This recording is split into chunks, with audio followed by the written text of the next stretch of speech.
ሰላም ቤተሰብ እንዴት ናችሁልኝ? ዛሬም ለየት ያለ መረጃ ይዤላችሁ መጥቻለሁ። ብዙዎቻችሁ ያለምንም ኢንቨስትመንት ወይም መነሻ ክፍያ እንዴት በቤታችን ሆነ በስልካችን ገንዘብ መስራት እንችላለን ብላችሁ ለጠየቃችሁ ዛሬ ታይምበስክ የተባለ ድንቅ ፕላትፎርም ይዤላችሁ መጥቻለሁ።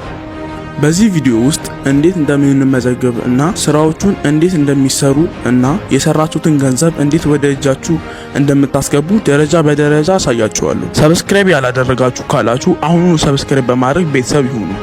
ይህንን ቪዲዮ ላይክ በማድረግ ያበረታቱን ይችላሉ። ታይምበስክ በመጀመሪያ ምንድነው? ይህ ፕላትፎርም ከሌሎቹ ለየት የሚያደርገው ሰዎችን በመጋበዝ ብቻ ሳይሆን በራሳችን ድካም ብቻ በቀን ውስጥ በርካታ ስራዎችን ሰርታችሁ ገንዘብ እንድታገኙ የሚያስችል ነው። በታይምበስክ ውስጥ ዋና ዋና ጥቅሞችን ማግኘት እንችላለን። ከነዚህም ውስጥ በአለም ዙሪያ የሚሰራ ነው፣ ማለትም ኢትዮጵያ ውስጥም ይሰራል ማለት ነው። በቀን እስከ 10 ደቂቃ ብቻ በመደብ መጀመር ይቻላል። በየሳምንቱ ሐሙስ ላይ ክፍያችን ይለቀቅልናል። ታዲያ እንዴት ነው መመዝገብ የምንችለው ካልን በጣም በቀላሉ መንገድ ኢሜይላችንን በማስገባት መመዝገብ ይችላል። ይህንን ፕላትፎርም ዲስክሪፕሽን ላይ አስቀምጬላችኋለሁ፣ ሊንኩን ተጭናችሁ ማግኘት ትችላላችሁ። ሌላው በፌስቡካችን በቀጥታ አካውንታችንን መመዝገብ እንችላለን። ሌላው አካውንታችንን ከፍተን ከጨረስን በኋላ ፕሮፋይል ላይ ሙሉ በሙሉ የእናንተን መረጃዎችን ይጠይቃቸዋል። ሙሉ በሙሉ ካስገባችሁላቸው በመጀመሪያው እስከ $0.1 ቦነስ ወዲያውኑ ይሰጣቸዋል ማለት ነው። አሁን ወደ ዋናው ስራው እንሂድ። ታይምበስክ ውስጥ 6 ዋና ዋና ስራዎች አሉ። ከነዚህም መካከል ጥያቄዎችን በመመለስ ብቻ ትልቁ ገንዘብ የምናገኝበት መንገድ ጥያቄዎችን በመመለስ ነው ማለት ነው።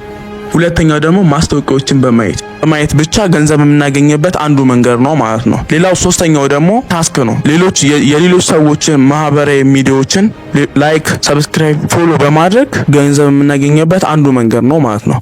ሌላኛው ደግሞ ጌሞችን በመጫወት የተለያዩ ፖይንቶችን ዶላሮችን በመሰብሰብ ይሄም አንዱ ገንዘብ የምናገኝበት መንገድ ነው። ሌላው ደግሞ ዴይሊ ቦነስ ነው። በየቀኑ እየገባን ቪዲዮ የምናይ ከሆነ አፕ አክቲቭ መሆኗን አይቶ ሌላ ዴይሊ ቦነስ ይሰጠናል ማለት ነው። ሌላው እንዴት የሰራችሁትን ገንዘብ ዊዝድሮው እናደርጋለን ነው።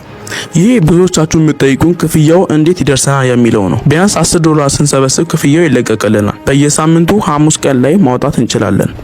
የምናወጣባቸው መንገዶች ባይናንስ፣ ሊትኮይን ወይም ኤርቲም እና ፔየር ነው። እንደኔ ፔየር ብትጠቀሙ ሪኮመንድ አደርጋችኋለሁ። በኢትዮጵያ ውስጥም ተመራጭ የሚሆነው ፔየር ነው። ፔየርን ከፍታችሁ እንዴት ዊዝድሮ ማድረግ ከከበዳችሁ ኮሜንት ሴክሽን ላይ ጻፉልኝ፣ ለሱም ሌላ ቪዲዮ ሰራላችኋለሁ። ታይምበስክን አስተማማኝ የሚያደርገው ግን በውጪዎቹ አቆጣጠር 2014 ጀምሮ ሲሰራበት የነበረ ፕላትፎርም ነው። የዛሬ ቪዲዮ ይህንን ይመስል ነበር። ጥያቄ ካላችሁ ኮሜንት ሴክሽን ላይ ጻፉልኝ። ቪዲዮውን ከወደዳችሁት ላይክ እና ሰብስክራይብ ማድረጋችሁ አትርሱት።